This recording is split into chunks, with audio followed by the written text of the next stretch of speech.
Welcome to Pushback. I'm Aaron Maté. James Mesurier, the founder of the White Helmets, was recently found dead in Turkey. Police say he fell off of a balcony, that there are no signs of foul play, and that they suspect a suicide. The White Helmets are known around the world for rescuing civilians in militant-held areas of Syria. But my colleague Max Blumenthal at the Grayzone has exposed another side of the White Helmets. Max Blumenthal is editor of the Grayzone and author of several books, including The Management of Savagery. He joins me now. Welcome, Max. Your response to James Mesurier's death, and can you tell us a bit about who he was and the side of him that has not gotten very much attention? Well, James Mesurier's death and the circumstances surrounding it remain unclear, but what we've seen is someone die in Turkey, in Istanbul, in a very media-controlled environment, who has been surrounded by narrative managers ever since he emerged as a public figure with the founding of the White Helmets in Turkey as part of the proxy war against Syria. And so James Mesurier has spent his career, much of it since 2002, as a former British Army captain and also, according to The Guardian, a former intelligence officer in Bosnia since 2002 as a mercenary, working in what's known in development fields, basically in Imperial speak, in stabilization. What is stabilization?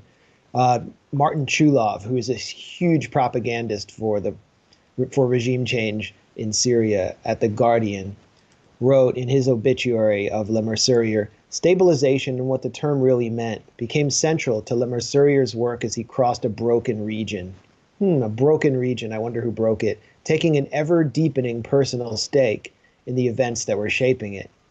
Mesurier was actually involved in breaking the regions that he was in, and when you break them, that's called transition in imperialist speak. In Washington speak. Transition is code for regime change.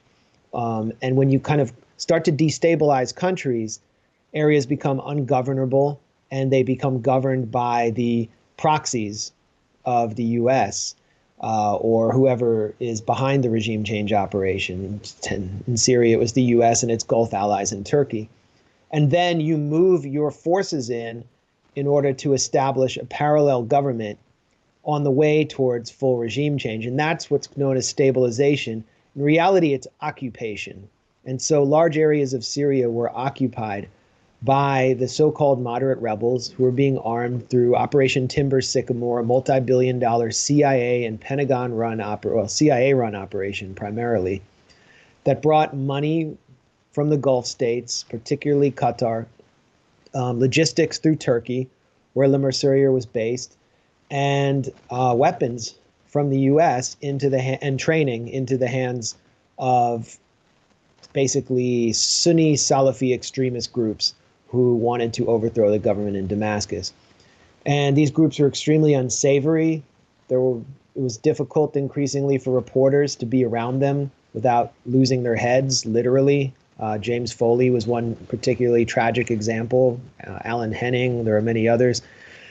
And so the White Helmets were established to become the focus of the Syrian proxy war, and these would be the kind of brave rescuers. They claim that they rescued anywhere between 25,000 and 100,000 people, but there's no evidence to back that up. However, as everyone watching this knows, they were honored and basically showered with praise by all of the elites from London to New York, and that was part of a vast propaganda operation in which the White Helmets would not only become kind of a source for all of these journalists operating on the outside who would feed off of the video that they gathered in areas controlled by these extremist militias, but that the reporters and celebrities would be involved in a vast propaganda operation to support humanitarian intervention in Syria. And that led to the White Helmets being granted nominated twice for the Nobel Prize. They had a documentary made about them on Netflix, which, I found to be mediocre as far as documentaries go, but it won an Oscar. And meanwhile, this organization was working hand in glove, not only with al-Qaeda, but also with ISIS, which I'll discuss in a minute. But let's just quickly go through James Le Mesurier's career, because there were some new details that I didn't even know. According to Chulov's biography at The Guardian, which just was one of the key hubs of White Helmet's propaganda throughout the Syrian proxy war. I didn't know that in 2002, Le Mesurier was actually running a prison in occupied Palestine, in the occupied West Bank, where Ahmad Sadat and other Palestinian political prisoners were being held. Sadat was the leader of the PFLP, and this was during the Second Intifada, and he was jailed by Israel. And so Le Mesurier was basically involved not just in the Syrian proxy war and stabilization, but in the Israeli occupation. This is a really shocking detail that, of course, goes unmentioned or unscrutinized. And then he goes on to work for Richard Clarke at the Harbor Group as, again, a mercenary. They were protecting the oil fields of the UAE. And Richard Clarke, who was the former, he was a former State Department advisor on counterterror during the Clinton administration, and he was famously ejected from the second Bush administration. Clarke had a long-standing relationship with the Emiratis. And so Le Mesurier was involved with the United Arab Emirates, one of the groups that's been, they have a bloodstained record throughout the Middle East, particularly in Yemen. And then Le Mesurier moves into Turkey and starts this rescue group with a Turkish firm called ARC, which later turns into the White Helmets. But I think the most interesting component of this, which I wrote about, is that the White Helmets were created as a propaganda construct and an influence operation with over $60 million from the British Foreign Office and tens of millions of dollars. It's unknown how much the U.S. gave through USAID, and an untold sum of money from Qatar. They were trained in Turkey, and then a PR firm was hired, which was based out of Avaz, the kind of clicktivist site that promoted the proxy, the regime change operation in Libya, and then was pushing a no-fly zone in Syria. And this was called the Syria campaign. And it was run out of a group spun out of Avaz called Purpose.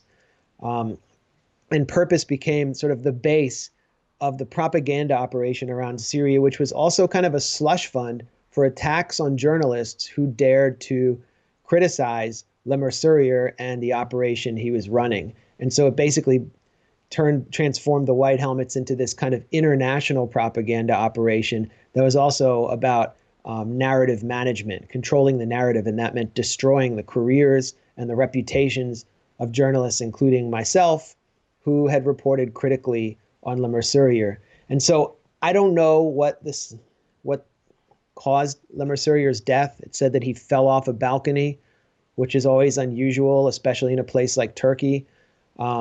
The Turkish media was able to successfully manage the circumstances around Jamal Khashoggi's death to the satisfaction of Erdogan and his government. And so we've seen very little critical reporting. I've seen some pictures of his body. It was said that his wife had gone to sleep with him. They had kind of a keyless entry system. Their home was apparently very securitized, and she was awoken by the police telling her that he was dead, so no one had entered the home. That's the story. But I think there needs to be questions about someone who lived a life like him, who was involved in such a dirty war on Syria. And the real cover-up is not just about his death. We don't know if there's a cover-up around his death. I can't go that far. The real cover-up is around his life, as he's being celebrated everywhere from The Guardian to the New York Times as this, this heroic figure, this kind of, Gandhi of conflict stabilization, when his legacy is actually very dark and stained with blood. And when you say that the White Helmets work with al-Qaeda, for people who might hear that and think, whoa, that's crazy, that goes against everything that I've heard, what to you is the most convincing and concrete evidence of the White Helmets' ties to al-Qaeda? Well, it's so well documented that I think very few viewers will deny it. It's just, you know, and it's interesting when you bring it up or you see it discussed in mainstream accounts, if it ever is, they'll simply say the Russian government alleges that it is a front for al-Qaeda, and they'll never actually address it. But I mean, when we're talking about footage, we're talking about hundreds and hundreds of photographs. We're talking about documented video that we've reported on, Ben Norton and I at the Grayzone, of White Helmets uniformed members participating in executions of people who are convicted of violating the brutal Wahhabi theocratic law imposed on civilians in areas that the Western and Gulf-backed extremist rebels had taken over. There were at least 2 videos of extremely gruesome executions where the White Helmets were basically the MASH unit that rolled in after some poor guy had his head blown off for violating theocratic law. And let's show some video right now of White Helmets celebrating after the city of Idlib was taken over by Jabhat Fatah al-Sham, which was a coalition led by Jabhat al-Nusra, the Syrian affiliate of the organization responsible for the killing of over 3,000 Americans on 9/11, referring to al-Qaeda.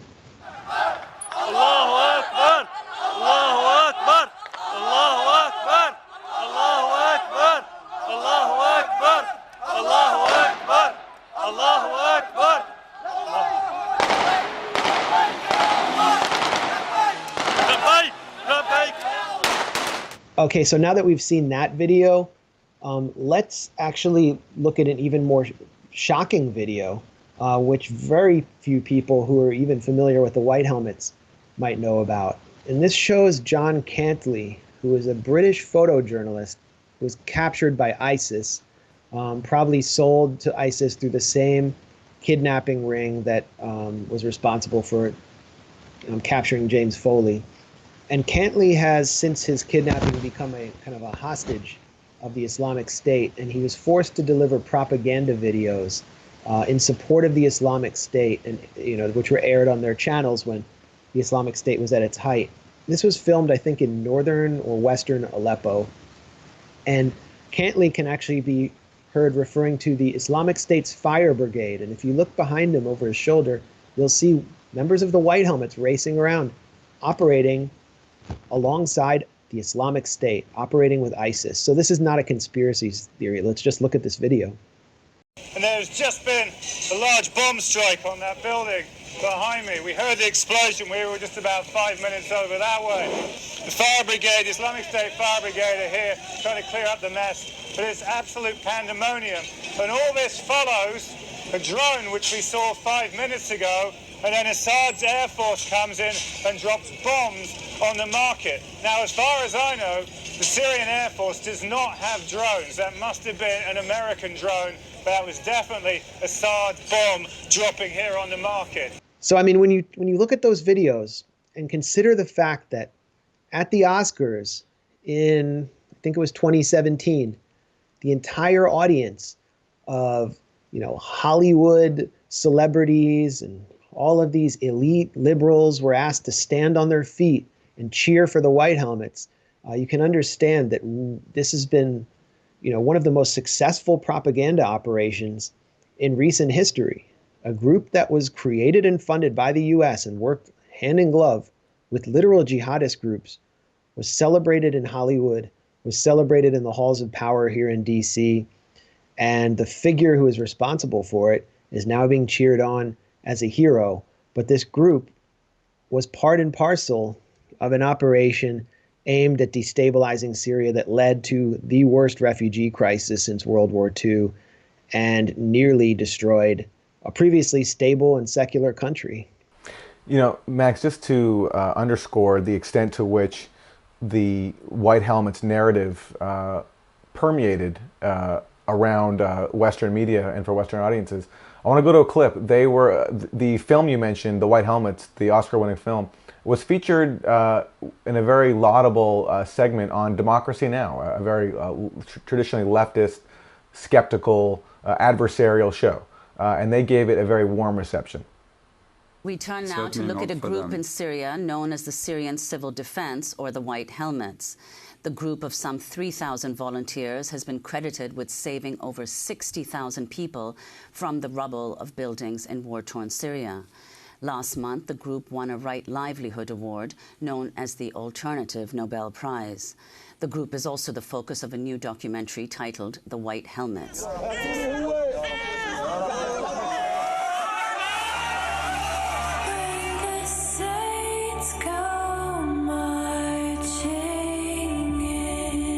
In the White Helmets, we have a motto: to save a life is to save all of humanity.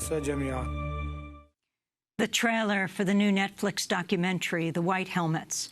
We go now to London, where we're joined by Orlando van Einsendel, the director of The White Helmets. So that's a clip from a Democracy Now! Segment featuring the film The White Helmets. Max, you know, the White Helmets also won a Right Livelihood Award, which is an award that traditionally goes to, people who champion social justice and who fight for the environment. So obviously here, we're not just talking about, corporate media parroting a certain line. We're talking about something that was incredibly widespread into even progressive circles. Yeah, it shows you how a bunch of spooks turned the progressive left, in much of the progressive left in the West, into their marks and dupes. And that obviously included Democracy Now!, The Intercept. Also featured basically a press release for the White Helmets written by Murtaza Hussein. And so much media was just filled with celebration of these characters. I remember when I was reporting on them, I called up the Syria campaign, which I mentioned before was the public relations operation set up to generate all of this positive fluff PR for the White Helmets and turn them basically into kind of the new civil rights movement while they were working hand in glove with the worst, most blood-stained theocratic extremists on the entire planet. And I spoke to the director of the Syria campaign, whose name slips my mind right now, and he had thought that I was going to be, another sympathetic journalist. And he knew about my work on Palestine, and he said, he praised it.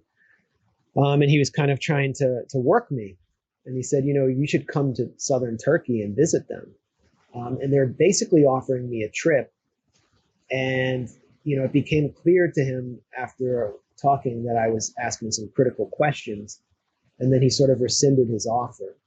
But one reporter who did take that trip has written the most propagandistic eulogy for James Le Mesurier, and it's Janine Di Giovanni, who's constantly attacking me. And there's a real discrepancy between her writing on Twitter, where she doesn't have a team of editors and she can barely, she writes like at a third grade level, and her writing in places like Newsweek, where she wrote this puff piece in 2016 on the White Helmets that was obviously set up for her by the Syria campaign.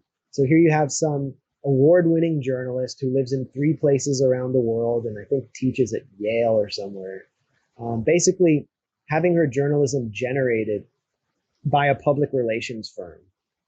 The same thing I assume happened with Murtaza Hussein, that the Syria campaign just forked over a story for him and got him some source in the White Helmets. And this is how all the reporting on the White Helmets took place, was a PR firm was just feeding stories to reporters, and they would write these press releases. And it really shows what journalism is in this age for so many of the blue check marks who are constantly attacking me. Janine Di Giovanni proceeded to write a piece in the New York Review of Books on those who criticized the White Helmets. And it was another piece that read as if it was generated by the Syria campaign and a coalition of the kind of Syria regime change trolls who are always attacking me and trying to discredit and defame me.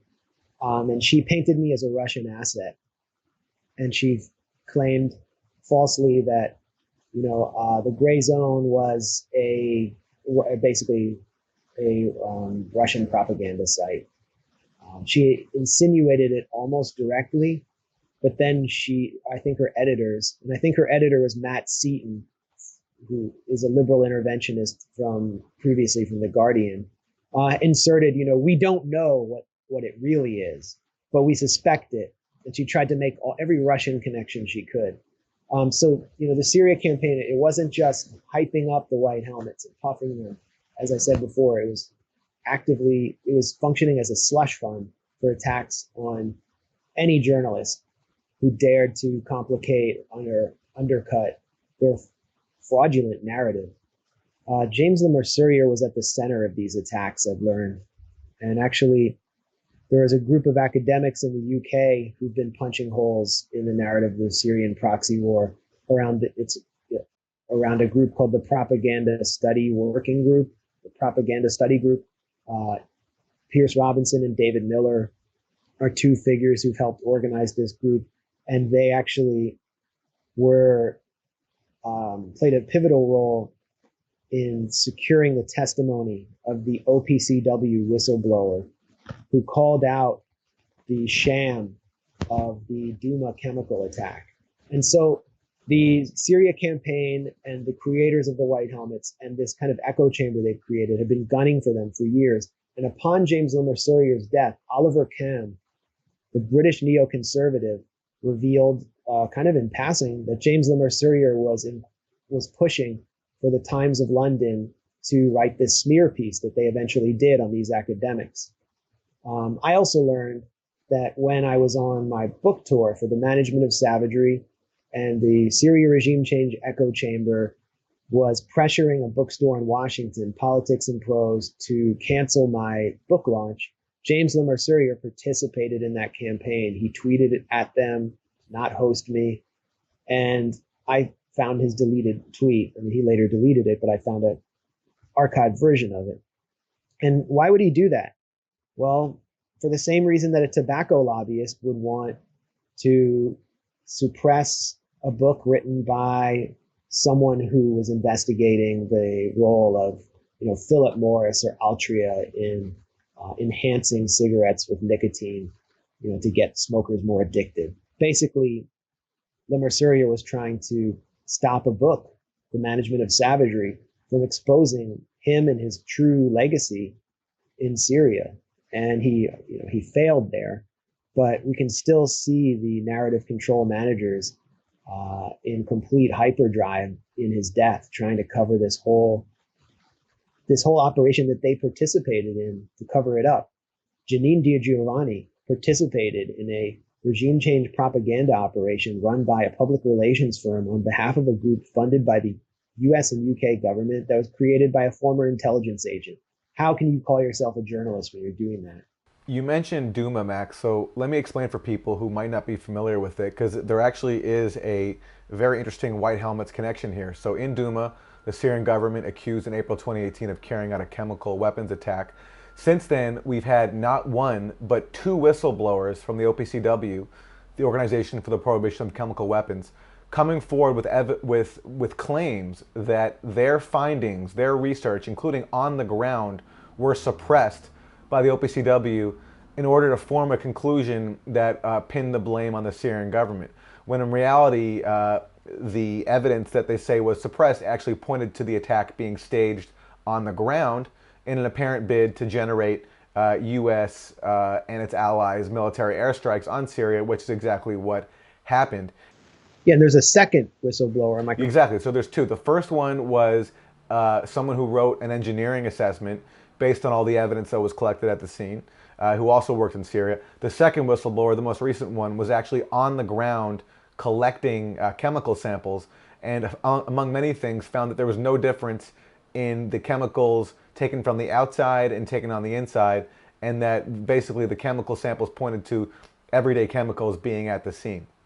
Right, and it appears that some of the first images that came out of Douma were filmed by the White Helmets, who had benefited from tens of millions of dollars in communications gear from the State Department. There's indications from the whistleblower that there may have been killings that took place of the alleged victims by Jaish al-Islam and these extremist militias who were known, right, which controlled the town of Douma, which controlled Douma in Ghouta and the areas to the east of Damascus.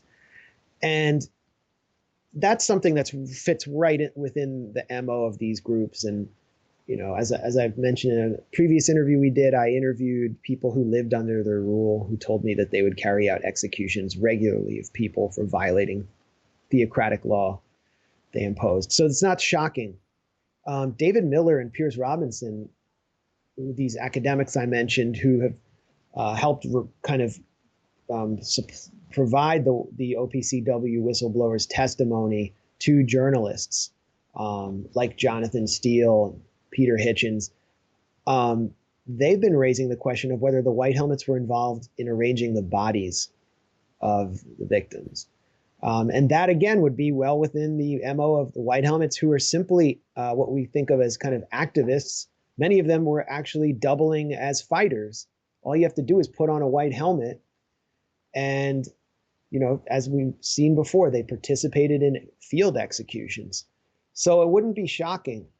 This was the last hope for the Syria regime change operation and the Syrian insurgency. And it was to trigger U.S. military intervention, to use the power of the U.S. Air Force to destroy the Syrian government in Damascus, and apparently to take on the Russian military in Syria as well. And so, as a former Obama advisor said in Harper's to Stephen Glass, a red line. Charles Glass. Stephen Glass was the plagiarist from the Washington Very Post, different than Charles Glass. The Republic in the 90s. But Charles Glass is a very good reporter who's actually reported from inside Syria, unlike a lot of other reporters. A former Obama advisor said the red line, which is, the red line for a chemical weapons attack necessitating a U.S. military intervention, the red line is a recipe for a false flag. And that is what we saw. I'm very careful about saying this was a false flag. That is what we saw in Douma. It was absolutely a false flag.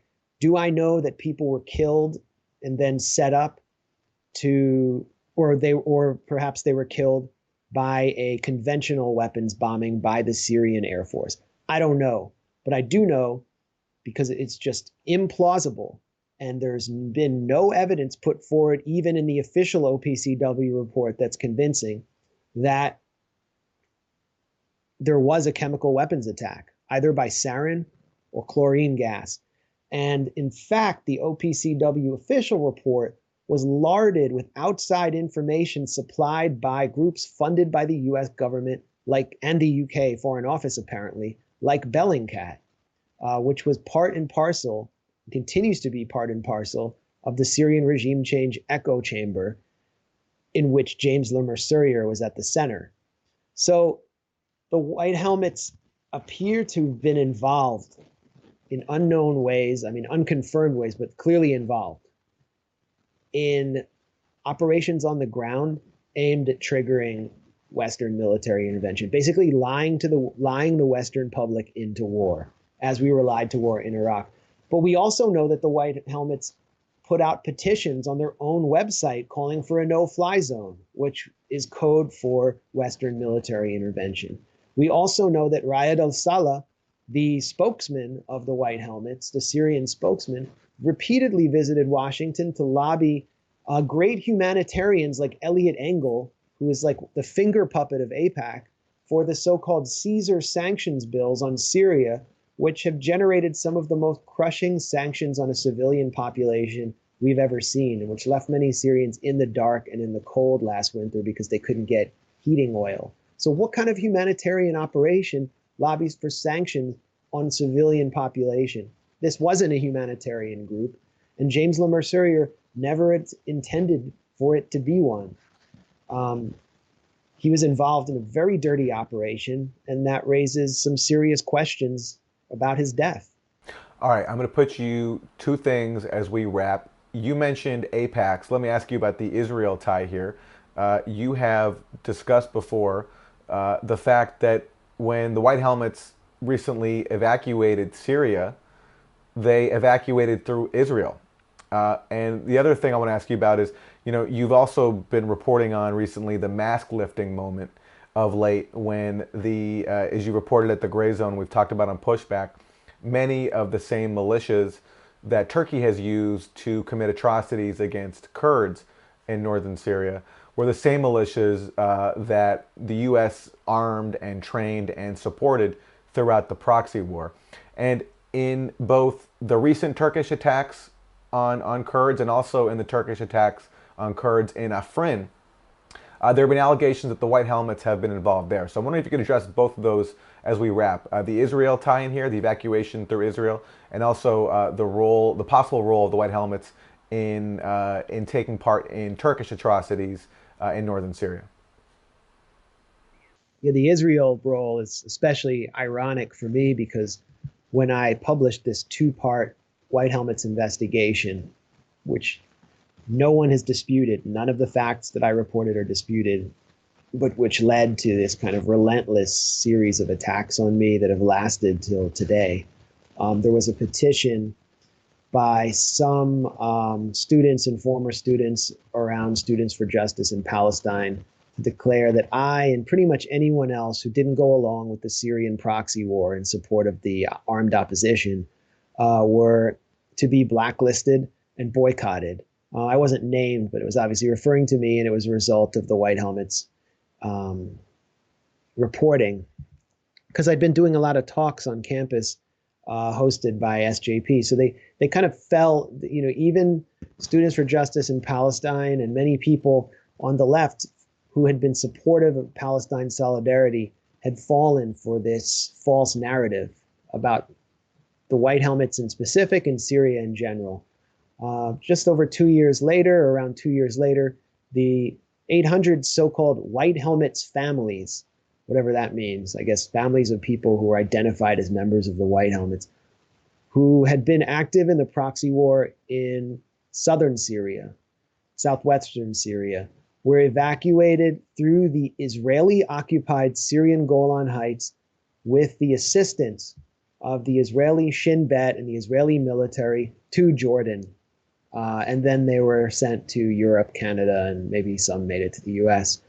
And that what else do you want to say about what the White Helmets represented to average Syrians when they flee into the arms of Israel and rely on the country that has historically attacked Syria literally thousands of times? I mean, it just says that they were part of an operation that was actually hostile to the existence of the Syrian state. And we know that Israel wasn't just coordinating the retreat of White Helmets, this kind of supposed civil society group. They were also arming some of the insurgents around the Golan, in the Syrian Golan. And we even reported on that at the Grayzone. Rania Khalek did a great on-the-ground report for us, interviewing the former commander of a Free Syrian Army battalion who was taken into the Israeli-occupied Golan one night and, along with his men, given arms and supplies, and he realized that he had been working for Israel all along. So he quit and turned to the other side and wound up fighting for a pro-government militia. This is just confirmed fact, and everyone just wants to sweep this one under the rug. But even arguably more disturbing was the role of the White Helmets in Turkey's invasion of northern Syria, where Turkey is aimed to create this so-called buffer zone against the Kurdish PKK, which comes in the form of the Syrian Democratic Forces and YPG. And in 2018, through what they call Operation Olive Branch, another ironically named operation, the city of Afrin in northern Syria was ransacked. Many Kurds were slaughtered. We saw a female Kurdish fighter have her clothes stripped off and her body vandalized after she was killed by repurposed Free Syrian Army fighters who turned out to be some of the worst fanatics on earth.